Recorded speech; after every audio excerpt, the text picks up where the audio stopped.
by renowned hacker man Lance McDonald of Warpshare, who is famous for hacking such video games as Bloodborne and Dark Souls and uncovering their dirty secrets that were never meant to be seen in public.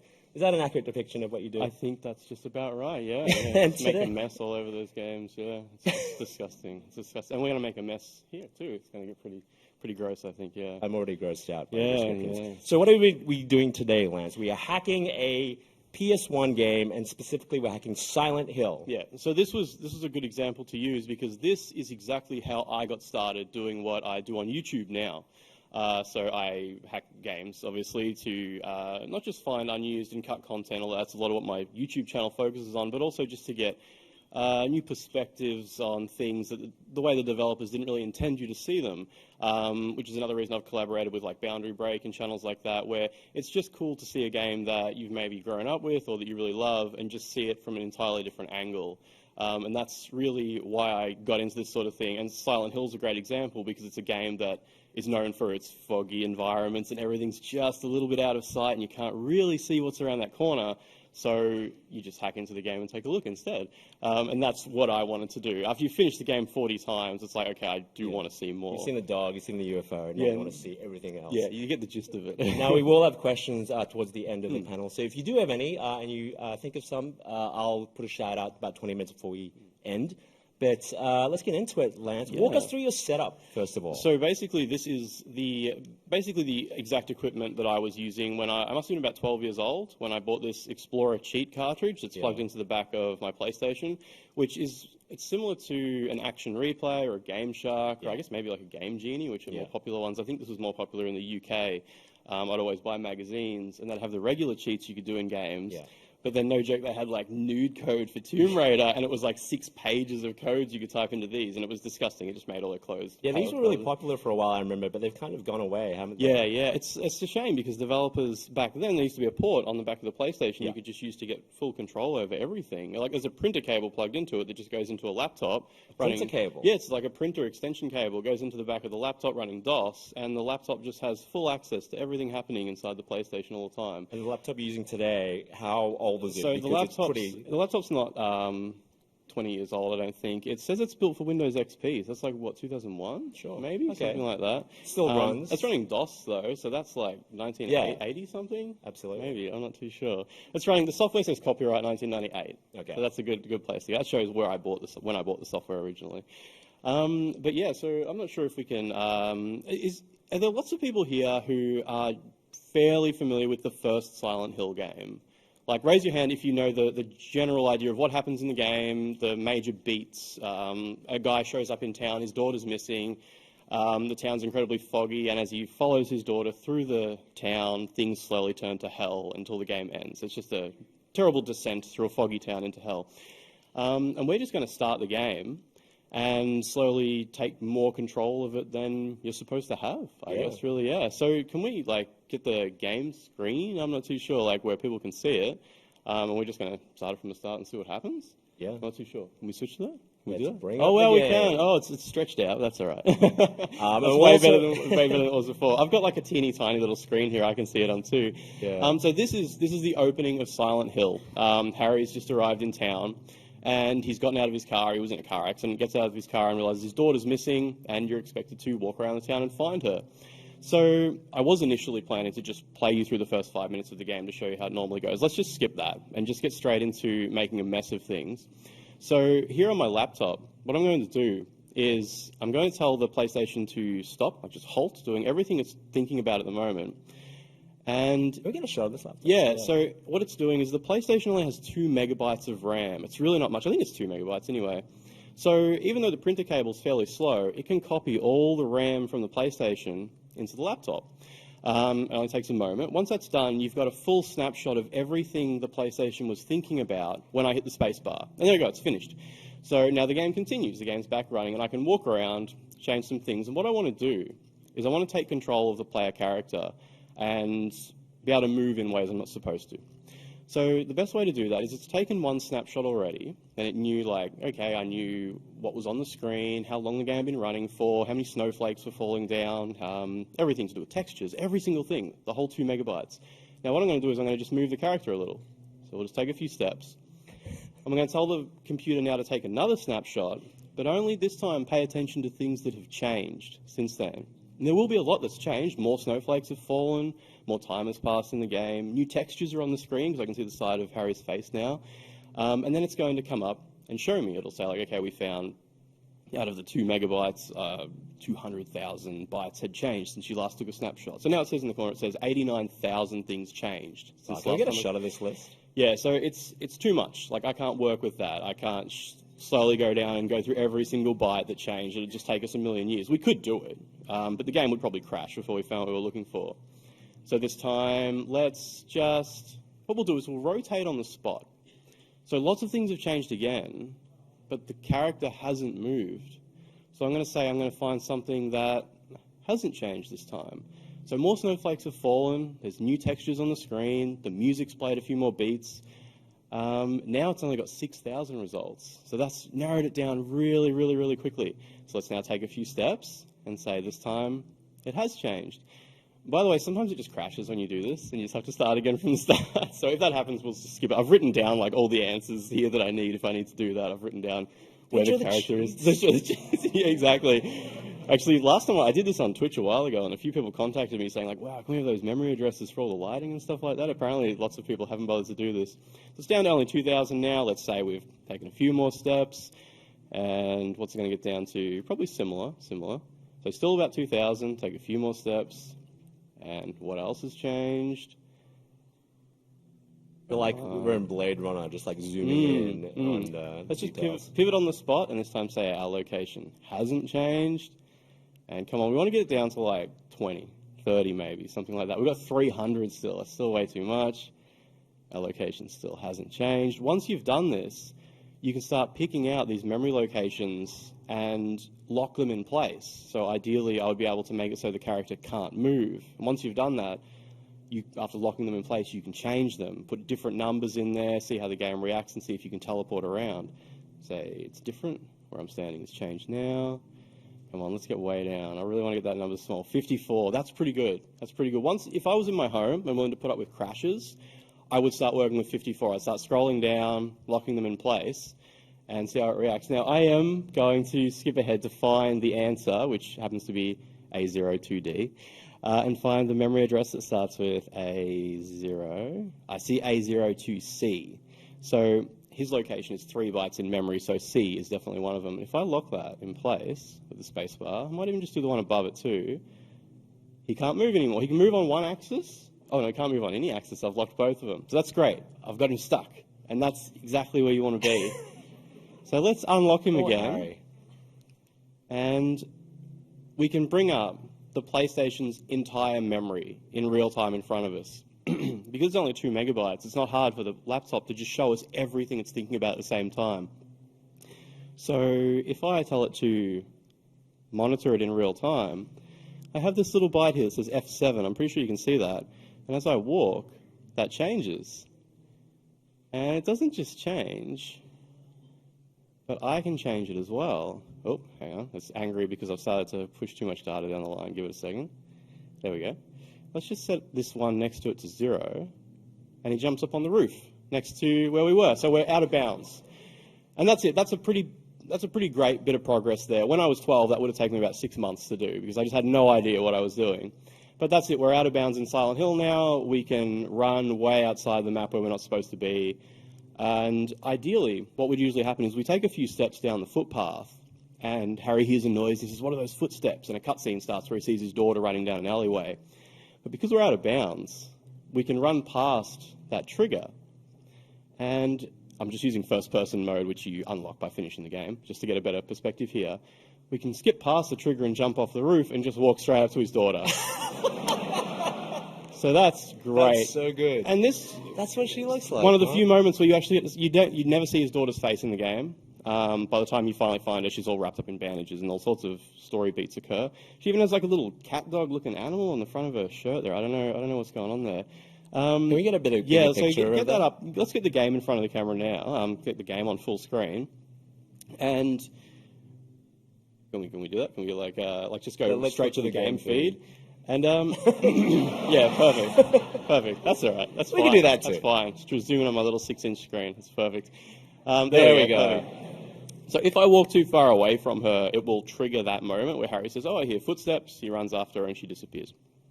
Now let's take this moment to skip ahead. I've demonstrated now for you how you would drill down on a memory address to find out where the PlayStation's thinking about it and start changing it.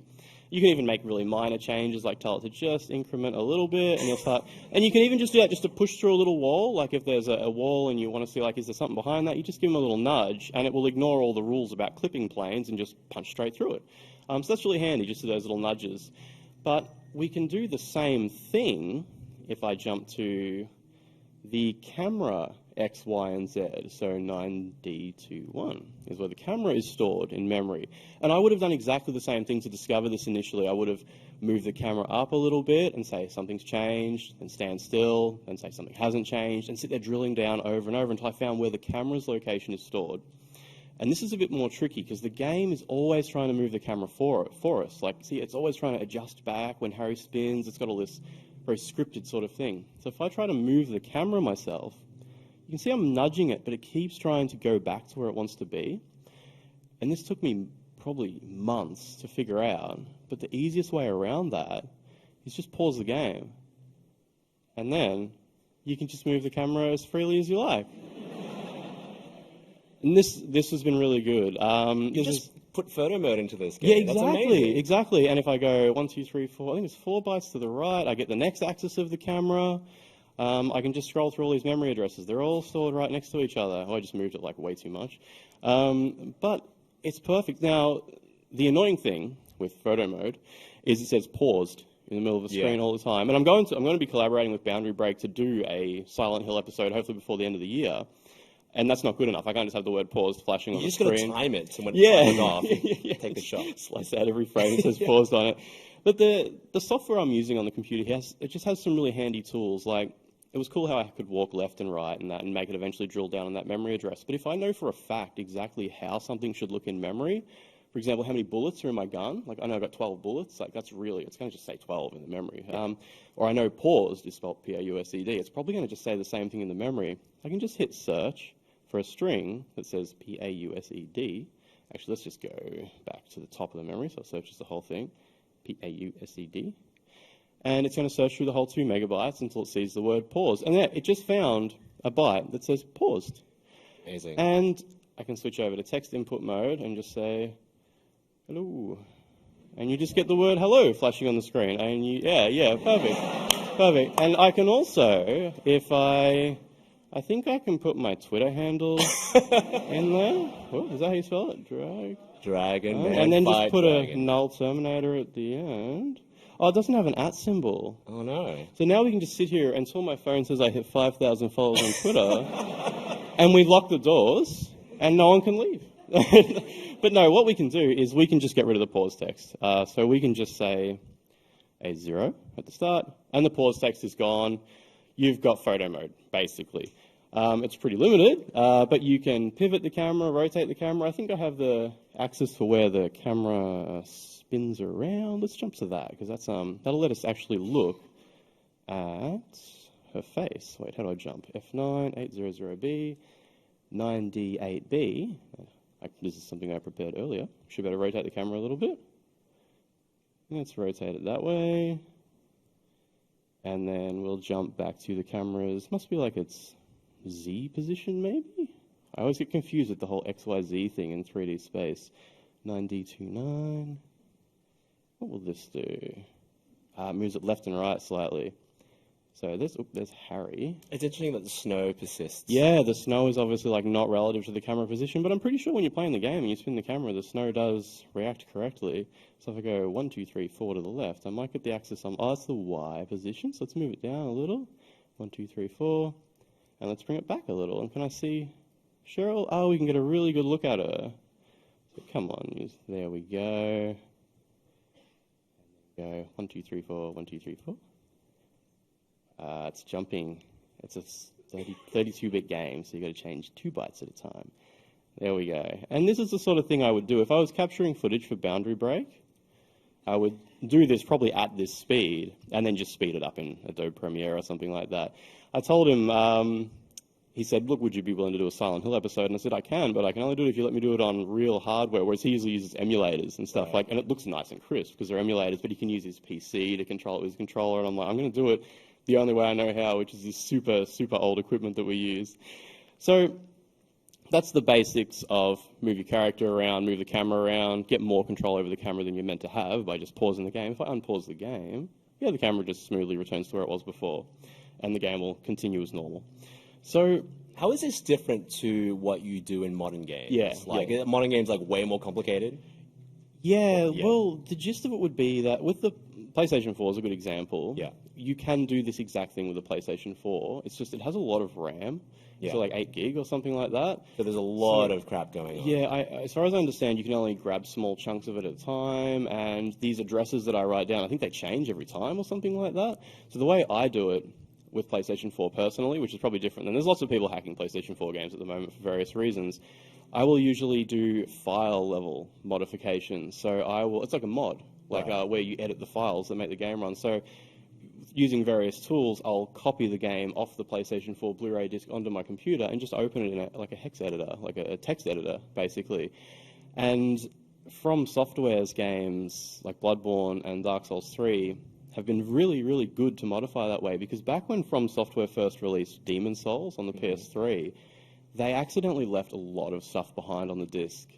And when the PS3 got jailbroken and people started copying games, pirating games, someone just opened up Demon Souls and just found like instruction manuals for how to use their proprietary scripting languages. They were all written in Japanese. Yikes. But it was like literally just instructions, like all these numbers, this equals make character have no gravity, this equals make character invincible, grant item. They left these definition files that help you decrypt all the items in the game. So the modding scene for Demon Souls and Dark Souls 1, which was a PC game as well, blew up real big time. And it took a long time before we had access to doing the same thing on a PS4, but Bloodborne and Dark Souls 3 used the Demon Souls engine from PlayStation 3, and that instruction manual that they left on Demon Souls still applicable today. Still works. They switched to 64-bit, which means when they say like 4 bytes, these days it's 8 bytes, but that's the only thing that's really changed with it. And handily on the Bloodborne disc, they also left behind an instruction manual, just an updated version of it. With Dark Souls 3, they kind of caught on and started deleting stuff. You think it's just a case of like lazy programming, like failing to clean up after yourself? It's hard to say, because like that Demon Souls was like, they had a hard time shipping that, I think. And at the end of the day, I think when they finally got the game the way they wanted it, they just like, I want you to copy everything in this folder onto that disc because I'm happy with how the game looks. And they ended up with a lot of junk left behind. I definitely wouldn't say it's lazy. I would say that they were just throwing a lot of stuff together. And then Miyazaki-san, I think, he did a lot of work on Demon Souls, and his job was just like, just ship it. This is good enough. Just ship it, push it out the door. And a lot of stuff got pushed out the door along with it. But this type of memory editing isn't how I personally do it on a PlayStation 4. I wish I could. I just don't have that set up. And it's just, in my own time, I have a lot of patience. So it's not too hard for me to just copy 50 gigs on my computer and just wait. And then copy it back. And if it crashes, like, all right, that didn't work, edit something else and send it back again if it crashes. There's also a whole realm of disassembling, which gets down to like the binary and machine code that the game uses, but that's a whole nother level where you're editing the actual code of the game to try and restore chunks that are being skipped over and that, but that gets to a whole different level. This, with memory editing, I think is the most fun way to do it. With the Explorer cheat cartridge, you can also bind cheats to the controller. You can make it so every time like you macros. you can say when you hold R2, camera moves up. When you hold R1, camera moves down. And you can make it so the second player is just in control of the camera all the time. And so you basically pause the game, grab the other controller, and just have a free camera. So it's been perfect doing that. I am going to just reset the PS4 now. PS1. And we'll jump into some stuff I prepared earlier. Now, at the moment, I've got the Explorer's boot menu on the screen. So I have this cheat cartridge plugged in, and it does let you save codes in it if you've created them. I'm going to load some that I created probably, 6 months ago. It took a really long time to make these codes, so there's no way I was going to be able to show you. But I've made one that has no fog, no ash, no darkness, and one that dramatically changes the way the torch works in the game. So I'll show that. We should be able to just start the game now with all these cheats active. And we'll jump ahead a little bit and just we'll show some cut content because that's what my YouTube channel is all about. And it won't nothing dramatic, but just give you an example of how you would find cut content in a game, maybe, I guess, yeah. And apparently this game has violent and disturbing images in it.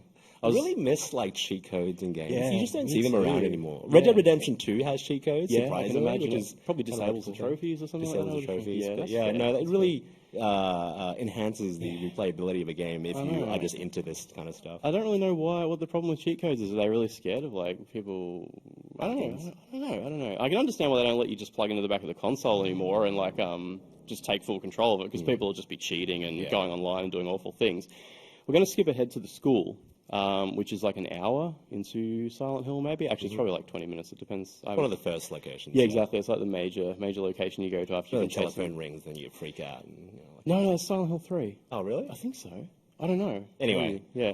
No we're, fog. We're just in the school bus. Now, you saw I turned on some codes that said no darkness, no fog, no lighting, but things look pretty normal at the moment. And it's because I built this handy little thing. Now, Silent Hill's able to smoothly transition between different times of day. It's when there's a moment when Harry's walking down an alley and he says, "Oh, it's getting darker," and the further he walks down, the darker it gets, things like that. And I use those moments to lock onto all the lighting values in the game. So I left the torch alone. When the torch is out, it's pretty normal. When I turn the torch off, it just goes full daylight. There's no it's fog, so and nice. you can see the edge of how much the game loads. Oh, so this is what the fog was hiding all that time. That's all Silent Hill can store in its memory at the time. It's like 8 little map chunks. I got to be careful too because the nothing, PlayStation can barely handle this. You can see the frame rate really struggles when I look at the front of the school's just up that road there. So when I approach the school, it's sometimes a good idea to turn the torch back on, and you just play the game as normal. I really like those kind of hacks where they're on and off on demand. Some people might have seen I have a Bloodborne mod where it's completely normal, but when you crush a certain item, gravity is just disabled. Then you crush another item, gravity's back on again, and you just play the game as normal. By the way, this is the school from Kindergarten Cop. If you want to Google, like there's like a photo getting around of Arnold Schwarzenegger standing out front of the school, and it's this exact same one. Apparently, the Silent Hill designers must have been fans of Kindergarten Cop. So let's jump back over to these cheat codes I prepared earlier.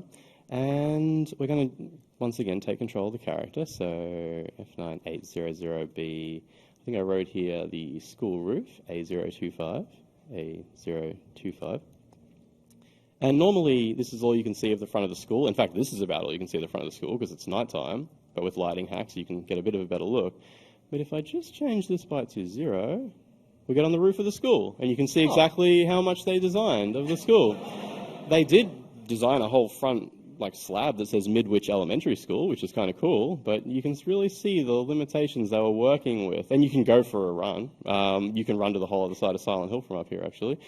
But let's not do that. Let's turn our torch back on, because, like I said, the game will crash if I push that too hard. Oh, it doesn't want me to get off the roof. Oh, wow, it really doesn't want me to get off the roof. I didn't realize it would be so close to the edge. Can I get off the roof? Maybe I can't. It's all right. We'll go for a run over here. We'll see what happens. There we go. I'm amazed the game handles that so well. Animations in this game. Yeah, exactly, and it handles it really well. Like there's clipping planes for all that and everything. Let's go. Can I punch across this hedge? Oh, no, I can't. It just goes to show how much they did with so little. It's all right, I crashed the game. We've got to restart the game. That's hacking. Yeah, I tried to. I promised on my Twitter there would be crashes, but we got this far without a single one, so that's really good. But let's turn our lighting hack back on. And like I said, we're going to just find a very small bit of unused content. No fog, no ash, no darkness. Eclipse hack is what I call the torch hack that I made, because there's a moment where I think you open a door that says the door of the eclipse, and that's when the first moment he uses his torch in the game. So it's very eloquent. It's very well thought out. Exactly, yeah. I do like Silent Hill. Did you do the streams with where you played horror games? Yeah. Jess and Zareen formerly did GameSpot's House of Horrors streams, and Silent Hill was one of those games. Silent Hill 1? Silent Hill 1. Yeah. Silent Hill 1's a very special game to me. That was like the first game I ever bought for PlayStation. When I must have been like 11 or 12, and a demo came with Metal Gear Solid. Mm-hmm. And when I finally did the piano puzzle, where you finish the piano, and the school descends into hell, and where there was floorboards, there's now chain link fencing and monsters everywhere. I was so scared, I just turned it off. And I got that far once, and I just walked into the school, and there were cockroaches everywhere running at me, and there was chain link fencing with flesh and I just put the controller down and left the room. I couldn't do it. And then I rang my friend to tell him I finished the piano puzzle. I was so proud of myself. All right, this time we're actually going to go inside the school. So after we get past this loading screen here, there is a few unused enemies in Silent Hill as well, but unfortunately I haven't been able to load them using memory editing. I think I'm going to have to go into that, the more Bloodborne style thing where you edit and copy the files to your computer and edit them from there. So I was hoping I'd be able to show some of those today, but there's photos of them getting around on the internet, that sort of thing, so anyone who's interested can look them up. But so Silent Hill it's very open. You have this technology it uses where it loads in map chunks just as you get close to them to hide them. But then there's all these indoor scenes as well that seem to be very different, where you're just exploring small compartmentalized areas. But they actually work pretty much exactly the same. So once we go into the school, we'll get this tiny little room, and every little room seems to be separated by a loading screen. But this is actually a fairly open area. There's just a massive, broad, open map. It's just that you have to walk through doors to slowly warp from one to the other. So now it's just warped me to a different section of the same map, and it's set up like a huge grid. There's just a grid with millions of different rooms on it. We're in the courtyard of the school in Silent Hill. Usually it's very dark and your radio starts buzzing, so you know there's a monster around here somewhere. It's less scary when you just reveal the whole area. So we'll just kill this little guy. Obviously you can see we're playing the American version, because we kill small children in it, which was censored out of the Australian version. Is this legal? Yeah, that's true. That classification has kind of expired. Yeah, right? yeah, Surely. exactly. Surely they don't care about it much anymore. Now, PAX don't watch this. typically we don't. Typically we just progress through the courtyard. But we're going to jump on top of the roof here. Now, is it the same? There we go. I'm just having a quick look here. I think it's similar to the one I did just before. So 800B, A025. Set it to 0. It's moved me sideways. So not that one. We want to get on the roof of this door just here.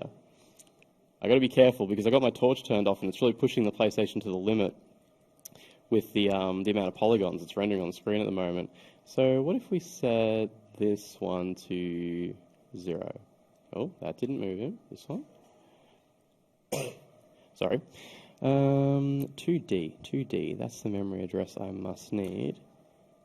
Okay, that moves him backwards. We want to move him way forward. So run up to the door. We'll also probably start taking questions very shortly. So if you Yeah. have one, please queue up at the microphone on the right side of the stage. And let's just punch through like that. Perfect. Okay, so just to give you a bit of an idea, what I just did is I just punched way through the school door. I'm behind the door now. So that's the door I was just standing in front of. I've just pushed way through it. And if you run, just for a short distance, a new area loads, which is never seen in the game. This is an unused, I guess you'd say like an alpha or unfinished version of the school roof, which you do eventually visit the school roof in-game. I'm just running towards it now. And it's got some camera angles set up. We turn our torch off, you can really see it. So you can see that they had a different design for the school roof at some point. If you're familiar with Silent Hill, you probably know that you do get to the school roof and it's just a flat plane with a ball stuck in a drain in it or something like that. There was obviously originally a little staircase you'd go up and explore a little higher up. There's some, looks like water tanks or something like that. And a staircase you'd come back down. I think there's even, yeah, you can see like there's an outline of a little door here. And it's completely untextured. The only reason you can even see it is because I've got the lighting turned on. You turn it off and it's just a horrible, horrible mess. But even though it's by no means groundbreaking cut content, when it's a game that you grew up with and you've been playing for 20 years and you get to see even just a modicum of something that was created for the game by the original team, Silent Hill, like Team Silent aren't around anymore. What else did they do? Well, they made an alpha version of the roof at some point that no one's seen before, so that's just a little bit exciting. That's the sort of thing I would make a video about and probably talk for 20 minutes about how exciting it is. And that's just an example of how you would find a tiny little bit of cut content just running around at random outside of the game's map. If you continue to run around, the game engine will probably load another tiny bit of the school. You can see in the distance there's something out there. Maybe we've come back to the courtyard. If you run a different direction, it'll load one of the classrooms from somewhere else in the school. Is it going to find something? Is it going to? Maybe. All right, just so many hours and hours have been spent just running off into nowhere until the game crashes. I promise I have played far, far too much of hacking around in this game. It's been an absolute nightmare of just just terrible. Screeching noises from the Silent Hill soundtrack. It's been a hell of an adventure. But I'm not sure. Did you want to keep going further into the game, or did you want to start taking a few questions? Yeah, if or anyone has anything any like that? questions, do stand up. But otherwise, we'll keep talking about Yeah, Silent Hill in general. Silent Hill in general. Basically, yeah. So there is a couple other things I wanted to show, which is a similar sort of idea, basically, in that seeing something the developers created for Silent Hill that you never really get to see in the game. And it really just goes back down to all the fog and darkness that's in Silent Hill. We'll load a save a little further into the game, and there's so much in Silent Hill that's had so much love poured into it, but I could never see. I don't know if my TV was too dark or something like that, but I could never see any of this content that they created. And so a fair ways into Silent Hill, we're probably a few hours into the game now. Well, the whole game's probably only like 2 hours long these days if you play it properly. You could speedrun it Yeah, pretty exactly, easily, yeah. But it probably took me about 6 days to get this far originally. Eventually, the entire town descends into a horrible, horrible nightmare with there's no more roads, there's just chain link fencing everywhere, and I think there's a monster over here. Let's just, oh, damn it, stupid. It's all right, I accidentally opened the map while I was trying to shake this monster off me. So let's just kill this guy. Come on, stupid thing. All right, that's problem solved. All right, cool. So this is how Silent Hill usually descends into hell. The streets are replaced with chain link fencing. There's bizarre holes everywhere, and just a minor detail that I don't think I can see it at all right now, no matter how close I look. But if I turn off the torch and enable my lighting hack, you can see that below every building, there's a mirror image of every building that's covered in like horrible grime and rust.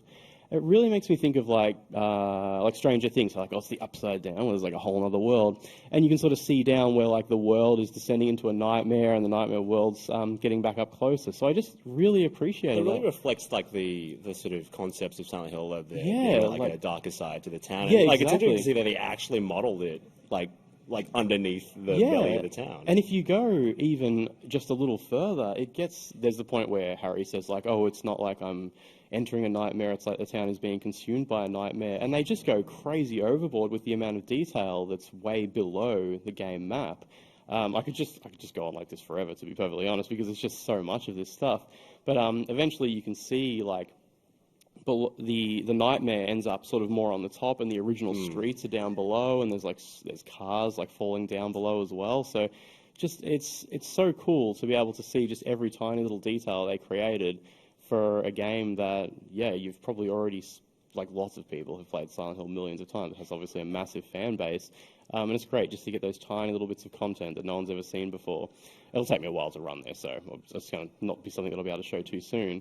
But did anyone want to do any questions or anything like that? I'm happy to take questions about like Dark Souls and Bloodborne as well, like hacking that as well, because we're only showing Silent Hill here because it was not practical to show Dark Souls 3 and Bloodborne or anything like that. That's a long process. Yeah, exactly. It's mostly crashing. 90% of my life is making a PlayStation 4 crash and then chasing small children around, actually. And violating warranties. Yes, and all that exactly. Kind of Yeah, it's a legal grey area, isn't it, doing that sort of thing on stage, I think. What are some dream hacks that you want to move on to after Bloodborne and Dark Souls? It would be so... I really need to dedicate some time to Nier Automata.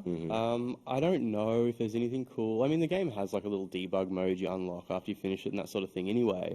But I really dream of finding like even just the littlest bit of cut content in that game.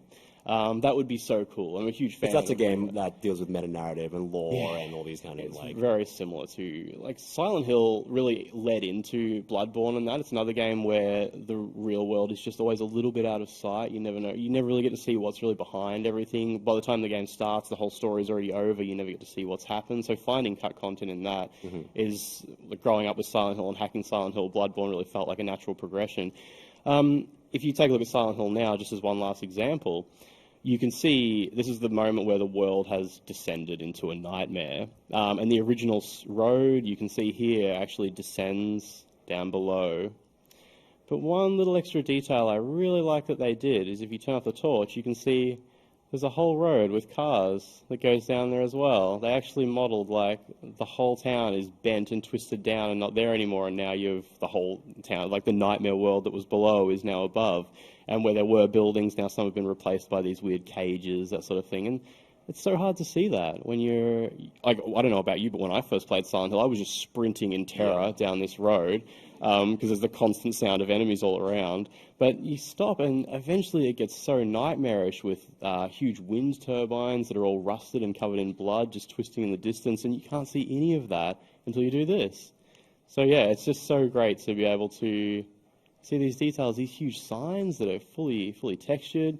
And if you want an even better shot, It'll do club dancing. yeah, it'll do. But if you want, I could hack and get on top of that roof and get a real nice perspective on that sign and everything. So Does it say Disneyland stuff? I hope so. I hope there's some copyright infringement here Things somewhere. and stuff. That's all right. Love a good street sign, shop sign like that. As I said, the school is based on the school from Kindergarten Cop, and all the little posters on the wall are all posters from Kindergarten Cop really? as well. Yeah, they went all out with that. I don't know what it is about Kindergarten Cop, but they must have been. It's an inspiring movie. I think it must have been like the Japanese developers, and they probably were like, we need to study what is American America like? culture like. This is a popular American movie. And this was Kindergarten Cop obviously came to mind. I think that's probably the best thing they had, really, yeah.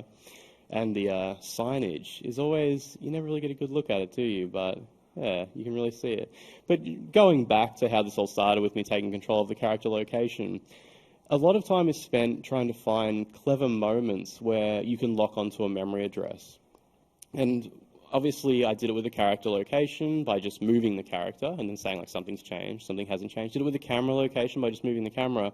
But it ends up getting really complex. Some of the stuff I've done with Bloodborne is just, you have to get so creative with how you can lock onto an address. I was trying to make the player character, have no gravity. And I knew from the instruction manual from software I'd left behind that there was a flag you could turn on for no gravity, but I had to find a memory address I could use to affect the player. I noticed every time you talk to a certain character in Bloodborne, if you play it, there's a doll you talk to who will level you up. And every time your player talks to them, your player kneels down. And I saw in the instruction manual that there's a command that says play animation. So I had to sit there kneeling down and getting back up again, and kneeling down and getting back up again, and slowly locking onto the moment where it makes the player play that animation. And I went and replaced that with disable gravity, and went and talked to the doll, and the player didn't kneel down. And then when I walked away from the doll, I had no gravity, and I just walked off, just out into the hunter's dream, and got a whole perspective on things that people had never seen before. And it's really is just about finding those creative moments where it's like, aha, I found an alleyway where the lighting gets darker as you move. So walk forward and say it's changed, walk backwards, now it's different, and just locking onto it and slowly drilling down. And you got to imagine, like, I am in no hurry. So if I get 60,000 results, I will sit there and test every one. And it crashed, all right, start again, every one. And it will, that's why I've said, like, restoring the Maria character in Bloodborne. I think I said in the video, I'm like, this is the result of months and months of work. In the end, it was a single byte I had to turn on. But you can really picture me just crashing the game, copy the game again, crash the game. And after 6 months, I found that one little flag I had to turn on that brought the entire cut character back to life. So, that's awesome. Yeah, it's a very creative process and lots of patience too, yeah. Is that a question we have over there? Yeah, I just wanted to ask, what's the best way to get into modding, like PlayStation 4 games and all that sort of stuff? So did you say modding PlayStation 4 games? So the best way to get into that, and when you say modding, do you mean sort of like you want to create a new weapon or change some textures, or do you mean sort of like cut content and hacking and things like that? What's your kind of idea, or just creativity in general, you think? Yeah, so if you wanted to get into it with a PlayStation 4, I would really recommend start with a PC game. Just find a PC game that you're fairly familiar with and download some free software for editing it. And just get into the basics of giving your character unlimited ammo or something like that. That's the easiest. That's everyone's first cheat is unlimited ammo. And then you're going to need, if you actually wanted to do it on a PlayStation 4, you will need a specific PlayStation 4. You would need to Google, how do I hack a PlayStation 4? I don't want to say like what version of a PS4 you need or what software to download or anything, because there's millions of different ones and you can just Google it. But as far as the technical side, like how do I learn how to lock onto a memory address? How do I learn how to change something? How do I learn a convenient way to hex edit a file or disassemble an executable? Start with a PC game. Even a PC game of a port of a PlayStation 4 game you're interested in. Sometimes, although I primarily work with Dark Souls 3 on PlayStation 4, sometimes I just switch over to the PC version just because it's a billion times faster. And then when I finally find something on PC, I port it back to PlayStation 4, because that's what I'm comfortable working with. But start with a PC game, definitely, is what I would say. And then do some Googling about how to hack a PlayStation 4. Awesome. Is that another question we have here? Good afternoon. I'm a big guy. I wanted to know, whereabouts do you go about getting hold of the physical hardware that's used to get into these things? You mentioned that this is more or less an off-the-shelf, Genie-esque thing. Yep. Especially for more contemporary stuff. How do you actually physically get into that hardware to start playing around with it? So off-the-shelf hardware for this sort of thing, if you want to, do you want to do it with retro games? Or do you want to do it with like modern things? Retro, sure, but Yep. I'm interested in how the modern stuff has changed Cool. as well. So with modern stuff, there is almost none. With GameCube is one of the last ones that had a fairly good scene for that sort of thing. With a PlayStation 2 or 3, you might need literally like a developer console or something like that, which can cost thousands of dollars. But off-the-shelf hardware, if you wanted it for retro gaming, just go on eBay and type cheat cartridge and look for one that's got a computer port in the side. I bought these off the shelf when I was 12 years old. You used to be able to just go to Target and buy them. So things have changed a lot now where you're going to need to pick a console and then look into what ports does it have, what access did developers have. A lot of the time, the easiest way is to go on eBay and hope that someone's selling an old, unwanted developer console, like a PlayStation 3. I think they're called tests. Instead of saying PlayStation 3, they say test across the front. And those things tend to have different ports in the back where you get an unusual amount of access to the games that are running. So developer consoles and mod chips. Mod chips can turn off-the-shelf consoles basically into developer consoles. The problem with mod chips is they're typically geared towards piracy, which means like if you say like, oh, I just want to mod a game, people will be like, oh, we just pirate games. Like we're not really sure how to mod games or anything, so a lot of it you have to get creative yourself. But mod chips and developer consoles on eBay is pretty much the angle I would be going for with it when it comes to hardware, yeah. Excellent, thank you. That's about all we have time for. If other people do have questions, Lance, where can people find you and your work? Did anyone follow me on Twitter when I put my tag on the screen? Please, I'm so close to 5,000 followers. Oh, someone did. Eddie Makuch, thank you for following me. Thank you. You mean Eddie McCoo from GameSpot? Was it? Is that right? Maybe.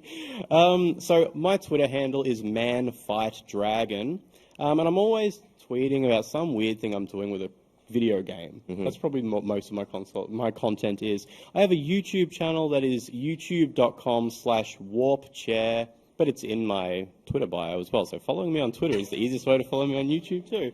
Those are the easiest ways to keep up with what I'm working on. I'm typically working on Dark Souls 3 and Bloodborne at the moment because I have about a year's worth of content still to come from those games. Awesome. They're a Looking mess. forward They to left it. a lot of mess on the floor in those games, yeah. I think that's about the gist of it, yeah. Awesome. Thank you so much, Lance, for showing us how to hack Silent Hill. Ladies and gentlemen, Lance McDonald. Yes. And